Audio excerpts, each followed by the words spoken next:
Bangladesh cricket দল কি সঠিক পথে আছে নাকি বিপথে আছে, অন্ধকারে আছে নাকি আলোতে আছে? এমন প্রশ্ন করা হলে আপনি নিঃসন্দেহে বলবেন যে বাংলাদেশ ক্রিকেট দল সঠিক পথে নেই, ক্রিকেট বোর্ডও সঠিক পথে নেই। কারণ পারফরম্যান্স, জাতীয় দলের পারফরম্যান্সটা খুবই খুবই খুবই গুরুত্বপূর্ণ। তাহলে কি করতে হবে?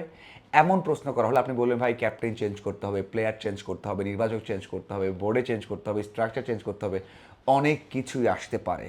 কিন্তু না, আমি যে দুইটা বিষয় বলবো সেই দুইটা বিষয় খুবই গুরুত্বপূর্ণ। শুধু বাংলাদেশ নয়, এশিয়া হোক, সেটা আফ্রিকা হোক, সেটা অস্ট্রেলিয়া নিউজিল্যান্ড হোক, যে কোনো দলের ক্ষেত্রেই এই দুইটা জিনিস সবচেয়ে গুরুত্বপূর্ণ। সবচেয়ে গুরুত্বপূর্ণ যখন আপনি এই অবস্থায় থাকবেন, যখন আপনার দেশের ক্রিকেট দলে একটা বড় পরিবর্তন আসবে, সাকিব, তামিম, মাশরাফি, মাহমুদুল্লাহ নেই, অন্য দলগুলো, শ্রীলঙ্কা এখনও গুছিয়ে উঠতে পারেনি, পাকিস্তান বাজে অবস্থায় যাচ্ছে, গুছিয়ে উঠতে পারেনি। ওই পাকিস্তানের মধ্যে, শ্রীলঙ্কার মধ্যেও সেই সমস্যাগুলো আছে, কারণ তারাও এশিয়ার থেকে খেলছে বা এশিয়ার দেশ।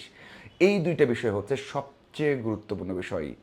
আগের দুই বোর্ড, আমিনুল ইসলাম বুলবুল এবং ফারুক আহমেদের বোর্ডও সেই কাজটা করতে পারেনি, অনেক বেশি অস্থিরতা করেছে।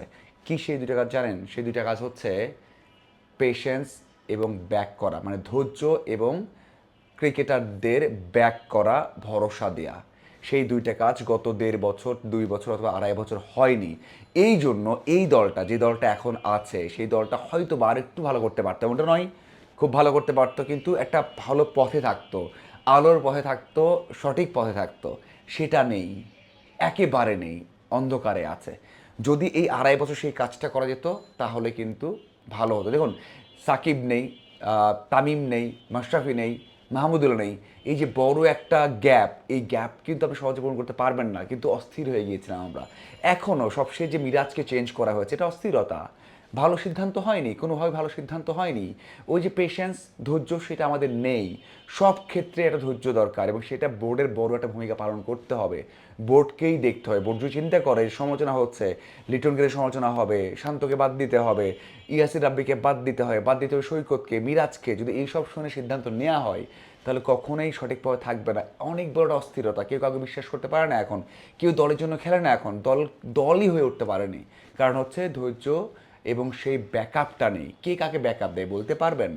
মানে কে কাকে ব্যাকআপ দেয়? ব্যাকআপ দিয়েছে কেউ কাউকে? দেয়নি। কিন্তু এটাই কাজ, আপনারা সিদ্ধান্ত নেবেন। আপনার যদি দূরদৃষ্টি থাকে যে না, লিটন দাস আমাদের এশিয়া কাপ, ওয়ার্ল্ড কাপে বেস্ট পারফর্মার হবেন, তারা আমাদের দেশের জন্য ভালো কিছু এনে দেবেন ক্যাপ্টেন হিসেবে, তা রাখুন, বিশ্বাস করুন। সমালোচনা হবে, দর্শক বলবে, আমরা বলবোই, সবাই বলবে পারফরমেন্স ভালো করার জন্যই। কিন্তু পরিবর্তন করতে করতে ক্রিকেটাররা থাকবে না যদি আমরা এত পরিবর্তন এবং এত কথা শুনি। এখানে ক্রিকেট বোর্ডে বড় একটা ভূমিকা আছে, কোনোভাবেই এড়াতে পারবে না। দেখুন সামনে কি হবে। অস্ট্রেলিয়া বাংলাদেশ দল খারাপ করবে নিঃসন্দেহে। বাংলাদেশ দলে ইন্ডিয়ার এগেনস্টে যদি খেলা হয় তাহলে খারাপ করার সম্ভাবনা আছে। ওয়েস্ট ইন্ডিজের বিপক্ষে টেস্ট হবে, ভালো করবে, করতে পারে, খারাপ হতেও পারে, ভালো দল। এরপর হচ্ছে বাংলাদেশ দল সাউথ আফ্রিকা যাবে। এবারে এই বছর 4টা যেই সিরিজ বললাম খুবই কঠিন, 4টা সিরিজে যদি খারাপ করে বাংলাদেশ দল, কোথায় যাবেন? কোথায় যাবেন বলুন তো? Cricketer, coaching staff, cricket board কোনো কারণে কি ছাড় পাবে? সম্ভাবনা আছে? নেই। কিন্তু করতে হবে কি? নির্বাচকরাও কি ছাড় পাবেন? পাবেন না। কিন্তু করতে হবে কি? ব্যাকআপ, ধৈর্য, আমাদের দলের শক্তি সামর্থ্য বুঝে সে ব্যাকআপ দিতে হবে। যদি আমাদের শান্তই বেস্ট হয়, লিটন বেস্ট হয়, ইয়াসির রাব্বি বেস্ট হয়, সোহান বেস্ট হয়, তাদেরকে ব্যাকআপ করুন, ধৈর্য ধরুন। দর্শক বলবে, সাংবাদিক বলবে, সবাই বলবে, যদি আপনারা সৎ থাকেন, ক্রিকেট বোর্ড বা ক্যাপ্টেনরা সৎ থাকেন, যদি আপনারা সঠিক পথে থাকেন, আপনার দৃষ্টি ভালো হয়, তাহলে সে পথে এগিয়ে যান। ভরসা যেমন রেখেছিল আগের বোর্ডগুলো। আগের বোর্ড মানে নাজমুল হাসান পাপনের তো লং টাইম ছিলেন, কত সমালোচনা হয়েছে। হঠাৎ করেই মাশরাফিকে ক্যাপ্টেন্সি দেওয়া হয়েছে 14 সালে, কথা হয়েছে। মুশফিককে বাদ দেওয়া হয়েছে, কথা হয়েছে। সাকিবকে নিষেধাজ্ঞা দেওয়া হয়েছে, সাব্বিরকে দেওয়া হয়েছে।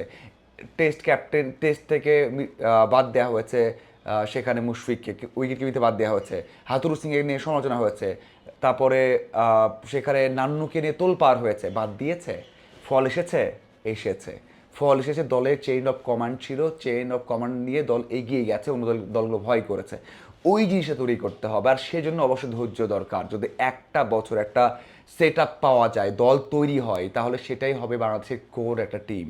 তারাই এগিয়ে যাবে এবং ওই যে একজনকে ভরসা করা, সম্মান করা, স্নেহ করা, সে তৈরি হবে। কিন্তু বারবার যে পরিবর্তন করি, বারবার যদি আমরা এই যে মিরাজ, লিটন এবং শান্ত অথবা সোহান অথবা মুসাদের, তারা অনেক সিনিয়র ক্যাটাগরির প্লেয়ার এখন, তাদের সাথে যখন অন্যায় হবে জুনিয়ররা কী ভাববে, কী ভাববে, কী শিক্ষা নেবে? তারা তো কখনোই রেসপেক্ট করতে পারবে না। মোসাদ্দেক সৈকতকে মানে প্রিমিয়ার লিগের বা ঘরোয়াতে লেজেন্ড বলা হয়, তাদেরকে দেখে বা তাকে দেখে জুনিয়ররা মাথা নিচে হয়ে কথা বলেন, কিন্তু ন্যাশনাল টিমে যখন অপমান হবে তখন ওই জুনিয়রদের সাথে এগুলো হচ্ছে, এগুলো হওয়া যাবে না। এই জন্যই বললাম যে ব্যাকআপ করা, একজন সিনিয়রকে ব্যাকআপ করা মানে হচ্ছে পুরো চেন অফ কমান্ড ঠিক রাখা। একজন ক্যাপ্টেন ছাড়া তো চেঞ্জ করা মানে তার পুরো ক্যারিয়ারটা ধ্বংস করে দেওয়া, অপমানিত করা, পুরো ওই যে সিস্টেমটাকে প্রশ্নবিদ্ধ করা। তো এই কথাই বলতে চাই যে আমাদের ওই যে কোচিং স্টাফে change, cricketer change, captain change, এইসব দিয়ে হবে না। আমাদের আগে ওই যে পেশেন্স রাখতে হবে, আগামী 2-3 বছর ধৈর্য রাখতে হবে। যদি পারে ক্রিকেট বোর্ড নিতে তাহলেই সম্ভব, কারণ হচ্ছে সামনে অনেক সমালোচনা আছে ভাই, অনেক আছে। এই যে খারাপ করবে একের পর এক 4-5টা সিরিজ, যদি ভালো করে ভালো, খারাপ করলে কি হবে? খারাপ করার সময় অনেক বেশি, সামনে বিশ্বকাপ, সেখানে সব কিছু মিলিয়ে ওই দুইটা জিনিস খুবই দরকার বাংলাদেশ ক্রিকেট বোর্ডের। একটা হচ্ছে পেশেন্স আর একটা হচ্ছে ব্যাক করা, সেই সাহসটা। এখন যদি বারবার সমাজয় চেঞ্জ হয়, সেটা কখনোই ভালো ফল দেবে না। এই জিনিসটা করতে পারে কিনা সেটাই দেখার অপেক্ষা। আপনাদের কি মনে হয় অবশ্যই জানাবেন। ধন্যবাদ সবাইকে।